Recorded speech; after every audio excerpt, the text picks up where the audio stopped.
Papa. Ko koutou aku rangatira, tēnā koutou, tēnā tātou katoa. Well, New Zealand is located at the heart of the world's largest ocean, and more than anything else, this shapes our identity as a country. As many of you will know, about 85 million years ago, New Zealand floated away from Gondwana land, evolving in isolation with its plants and animals.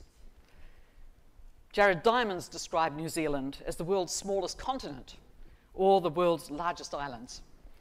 For a biologist, he remarks, examining the New Zealand biota as the closest we will get the opportunity, quote, to study life on another planet. And I imagine that there's times when we all think that.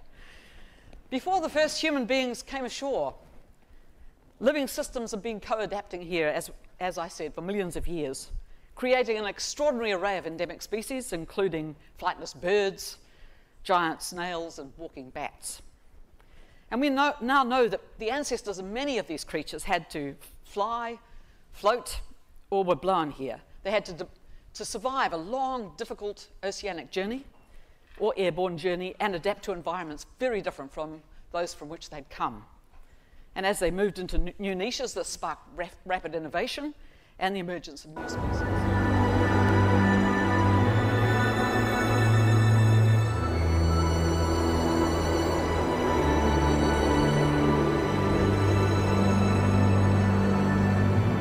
Prehistoric New Zealand was a land unlike anywhere else in the world. The set of islands which drifted alone in the Pacific, but at the same time it was building this complex ecosystem. We had rich forests full of giant trees festooned with fruits and seeds and flowers. There was a real tapestry of ecosystems too, so we had mountaintops, we had lakes and wetlands and shorelines. We've got this huge diversity through temperate landscapes and so many different landscapes in this one little strip of islands. And we had this amazing evolutionary experiment going on here. We had reptiles, we had tuatara stalking the forest floor, we had giant weta. The only word that I can think of that describes the way New Zealand was absolutely extraordinary.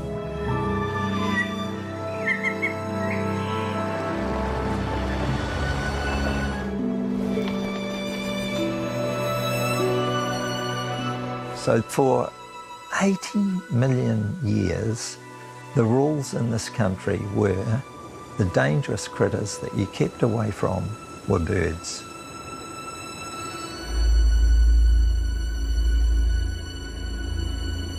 And then, less than 2,000 years ago, humans started turning up. I think something similar happened in the case of human beings.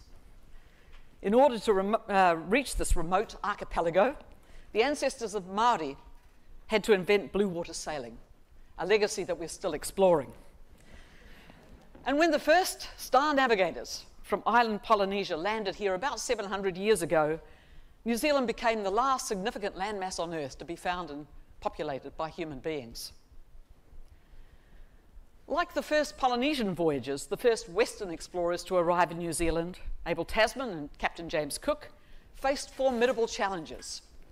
In order to cross the Pacific and reach these remote islands, European mariners had to perfect the art of sailing over very long distances and technologies that enabled them to survive challenges from island warriors. So in 1769, when Endeavour made its landfall on the east coast of New Zealand, the scientists on board from the Royal Society thought that they had discovered Terra Australis Incognita, the great unknown southern continent that people had been looking for many hundreds of years in Europe.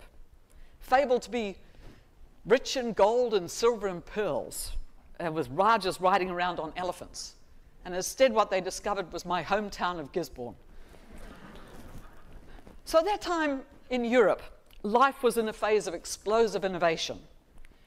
Modernity began in Europe in the 1760s, just as the Endeavour brought the first Europeans ashore in New Zealand. Captain James Cook and his companions, Joseph Banks, later president of the Royal Society, Dr. Solander, favourite student of Linnaeus the botanist, arrived on board the Endeavour in October 1769, and this was a scientific expedition sailing on the crest of the Enlightenment. They were trying to measure the size of the solar system and to discover, as I said, Terra Australis, incognita, and to study its plants, animals, and people. On both sides of early settlement then in this country, there's been a history of high ambition, exploration, rapid adaptation, and innovation, out of Asia and the Pacific on the one hand, and out of Europe on the other. And as an anthropologist, there's my hometown, 1769, some of the plants they collected when they ran ashore. As an anthropologist, I've been really fortunate to study these voyaging worlds. In my work, I've been located on the cutting edge of encounters between worlds, the worlds of Europe, as they've arrived here in New Zealand, in particular in the Pacific, and the worlds of Asia and Polynesia. And assumptions about what is real and how the world works are very different in these cultural locations and historical times. And this provokes a sort of questioning, skeptical attitude to assertions of authority in science and politics or even elsewhere, even sometimes in the university, dare I say it. And it fosters a very long view of human history.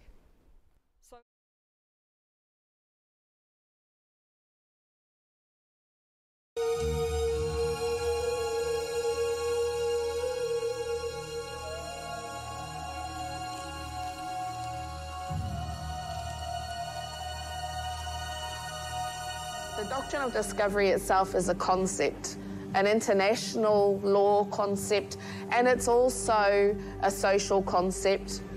So these things are built upon these premises from way back in the 14 and 1500s. And back then, a lot of the laws came out of the Vatican, called papal bulls. One of those early bulls was in the 1450s, and that gave the King of Portugal the right to move into North Africa and West Africa, to take their lands, to take their riches, their resources, and claim them for yourself. And the wording in that law was very specific. You had the right to commit them to perpetual servitude, turning them into slaves. And in fact, it's not just your right to convert them, and if you cannot convert them, to kill them.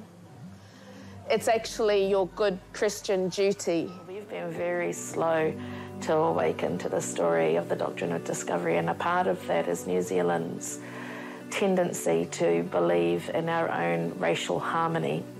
And so we have steadfastly denied our discovery doctrine story. Meeting other Indigenous peoples and hearing about their story, and then realising that happened to us, and that's happening to us. And then I heard about fantastic leadership by the likes of Matua Moana Jackson, who, guided discussions about the Doctrine of Discovery and its impacts upon our lands and our bodies at the United Nations.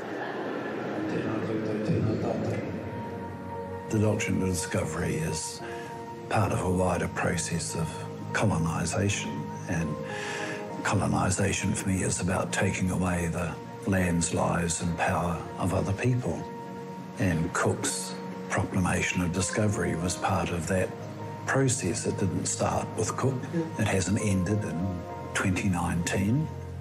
Something that links specifically Aotearoa and Hawaii is that we're both settler colonies. Settler colonialism is a really tricky one because the whole idea is that the settler needs to come and settle. And by settle, they need to become so much a part of the landscape and the skyscape and the seascape that you stop noticing them. They come in to stay permanently.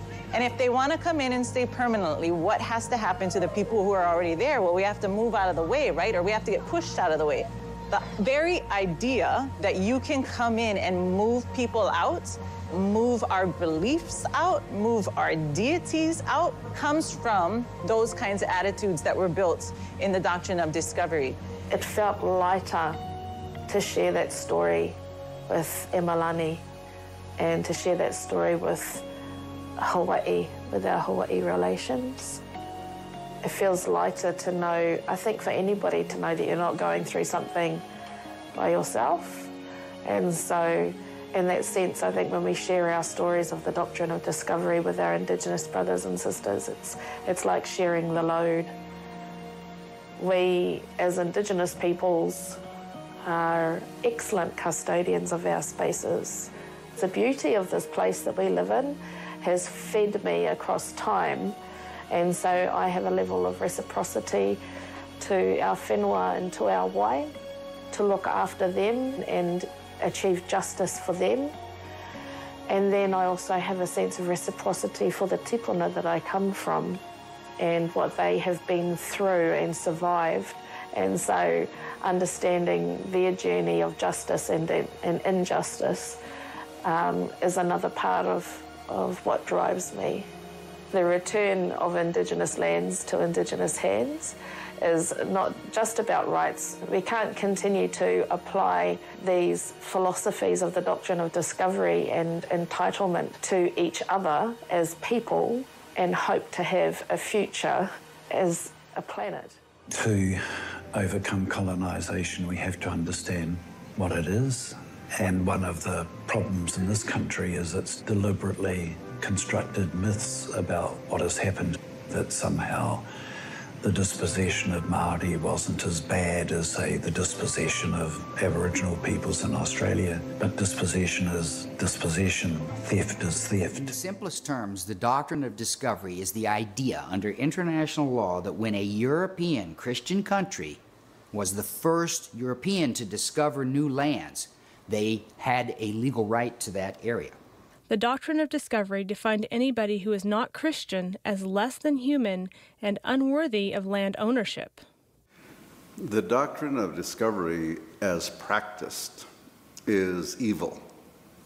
It provided that only those who know Christ are to be the chosen people. And it indicated that those who did not know Christ, who were not baptized, were heathens and had no souls and were animals.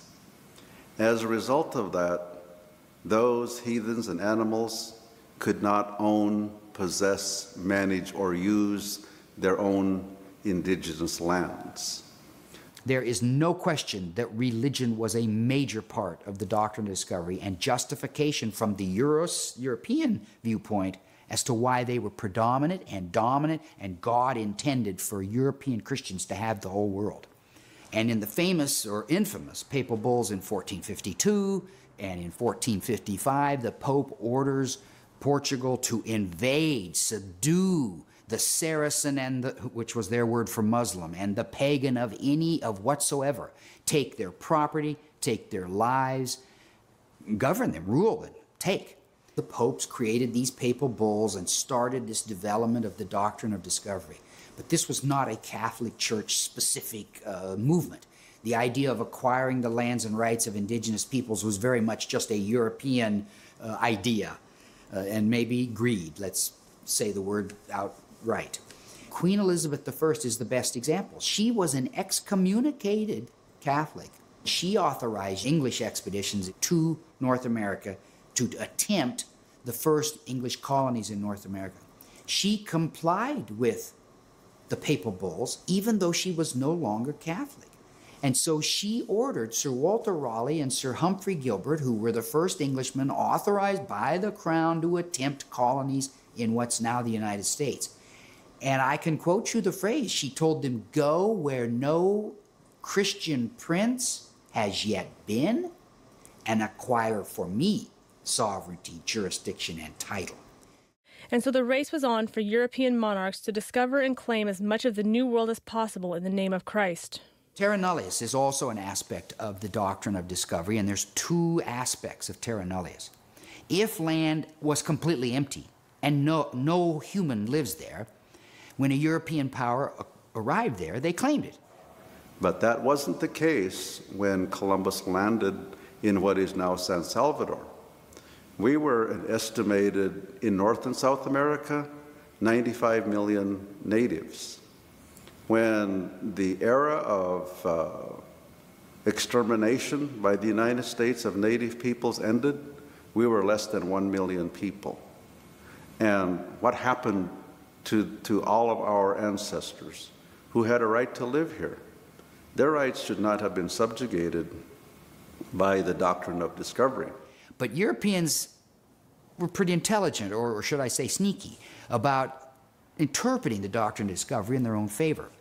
So even if there were human beings where they landed, they still said this land is terra nullius if these people are not using the land in a way European legal systems approve.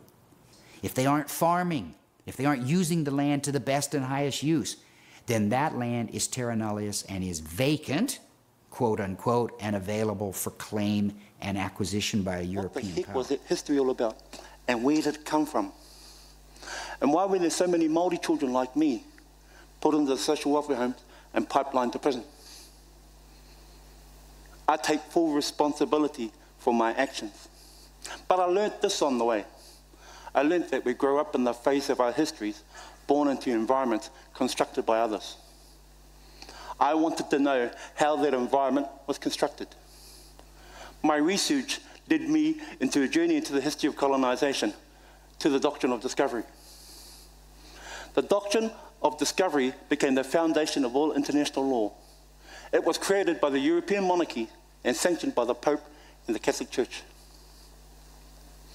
Papal decrees or official declarations of the Pope determined the process for engaging with indigenous peoples and indigenous lands from the 14th century through to today.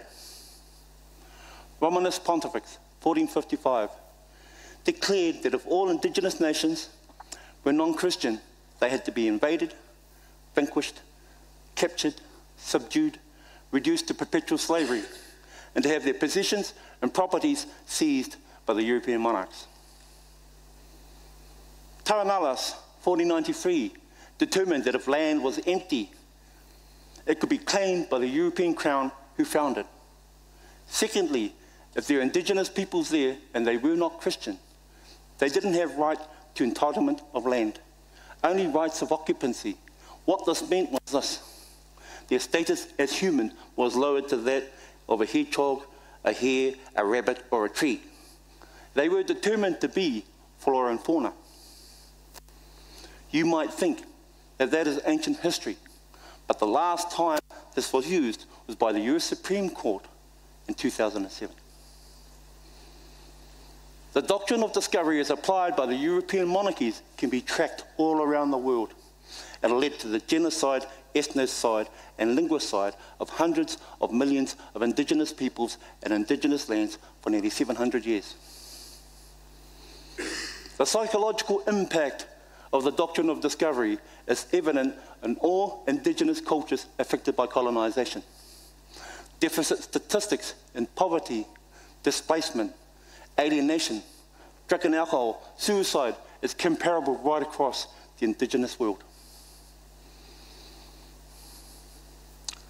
This is historical. My men and I have been at sea for many, many months, and we would like to relax with some of your